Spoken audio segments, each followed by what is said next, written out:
Do you see LeBron still playing for the NBA if his son actually joins the NBA?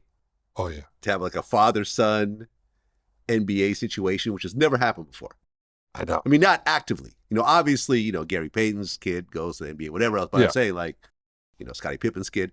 But I'm saying have two players, a father-son in the NBA at the same time. I almost feel like LeBron is hanging on just for that.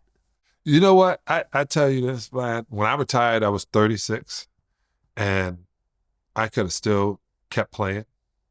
I didn't like it. I didn't like doing it anymore. Plus, I had, late night talk show on BET. And that's what I knew what it was like to be a pro. I wanted to come to Hollywood. So I was blessed enough to have that right after I finished playing with the Lakers. Like 3 months later, I'm on television every night.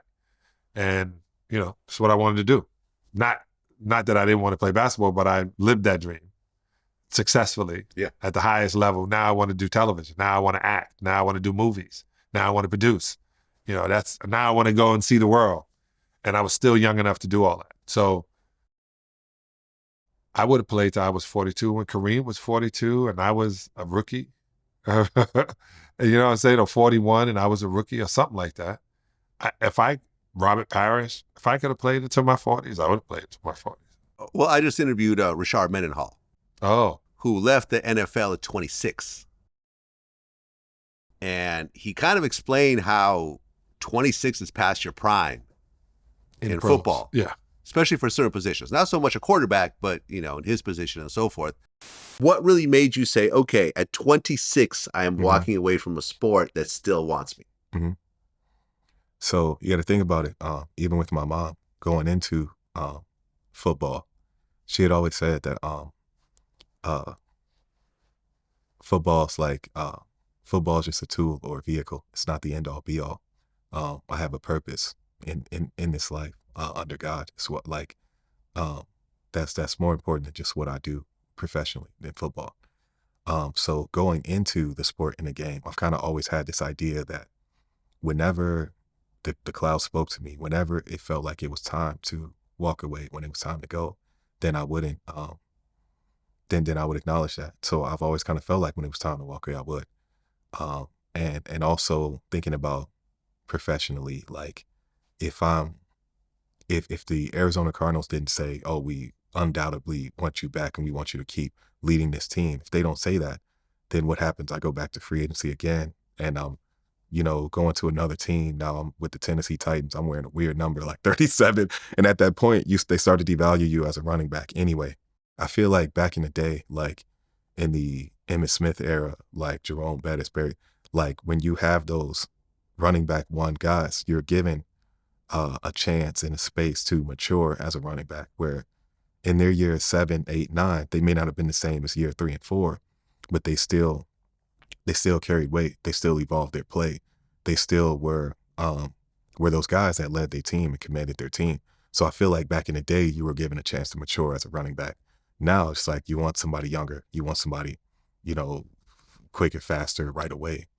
So I just felt like I would have been in a situation where I'm holding on for dear life as a running back as well. So those two things together felt like it was time to leave.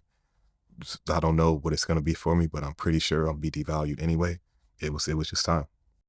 And I was like bugging out. I'm like, in the interview, I was like, yo, strippers aren't past their prime at 26. You know what I'm saying? Like they're still going strong. And you mean to tell me a professional athlete is past their prime at 26? So I actually looked it up.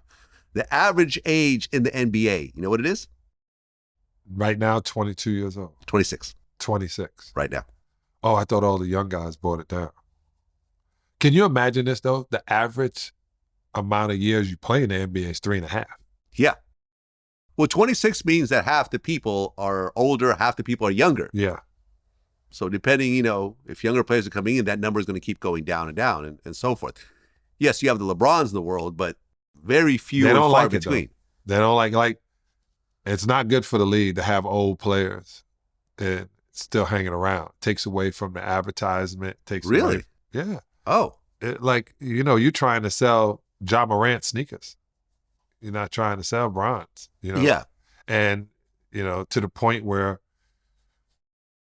Nike had to get rid of Nike Golf. Wait, that's gone? Yeah. I know that Tiger Woods just left Nike. Yeah, because Nike. Oh, because the whole thing is gone? Yeah. Oh. Yeah, they have to focus back, So Jordan Brand is the NBA. And Jordan Brand was blessed enough to get Michigan. So Nike had to get back to running. Because they need to get back to their core. So they had to drop things that weren't making them. They couldn't, Tiger Woods is great for them, but which one of the new up and coming kids are going to say, I want some Tiger Woods? No, they're going to go with who the new guy is. Right. So in business, especially in sports, you get in, you get out. If you last 10 years, you are blessed. You are blessed. That's true. No, that's true. I mean, we're into our 16th year of business, and I've had to make the most changes I've ever made in the company last year. Yeah. In terms of rethinking things, innovations, trying new things, switching things around. Yeah. Because, things change. New people come in, people act differently, viewer habits change, the media landscape, you see like Sports Illustrated just went out of business. Vice went out of business. A lot of Vice people went out of business. Yeah, they went bankrupt. I don't know if they're out of business, but they filed for bankruptcy. Yeah. I remember they got rid of cannabis, talking about cannabis. They had a great show. Oh, really? Cannabis talking about cannabis? Called Bong Appetit, and they paid them, but then they didn't take any more. And then they decided they wanted to be all news. There's a lot of things, man, going out. But there's the only thing constant in life is change. Yep. You just got to be prepared for it. Yeah. You got to move into it. You got to And you got to, luckily as a CEO, I've always been conservative in our spending. So, when the pandemic hit, we were okay. As the landscape changes, we're okay. We're not going, having to take on partners or take on loans or whatever else. Like, we may have to scale back here and there, but and focus on what it is that we're good at. But you're right. Things change, and you gotta look into the future. It is what it is. Like, I was just, I didn't know what I was going to do. And I was thinking, and I told you I was going to start my own show, so I started my own podcast, the John Salley podcast. But I watch everything, right? I'm watching you. I'm watching Schultz. I even, once in a while, watch Breakfast Club. I was on Shannon, and I'm watching. So my podcast is health and wellness. The one thing I realized that never changes is people want to live longer. Of course. And so if they want to live longer, I got a documentary coming out at IEP called Longevity Hackers. Like, why we literally did the research on why people are living longer. And I decided, what if I just had a podcast? Some of it was funny, but a lot of it was just information. Mm-hmm. So I don't want to do what you do either. I told you. Your job. I told you, man, you got some balls on you. You got a hard shell. Yep. You got a hard shell. Oh, yeah. You say some stuff. And I'm like any other fan. I'm just blessed enough to do this interview. But boy, you say some things and I go, whoa, man. And I say, I call my cousin Mike, I'll be like, Vlad, I'm getting in trouble for this. Well, we'll talk about some of those things. Yes, we'll talk about please. it. We got a lot to cover still. Okay.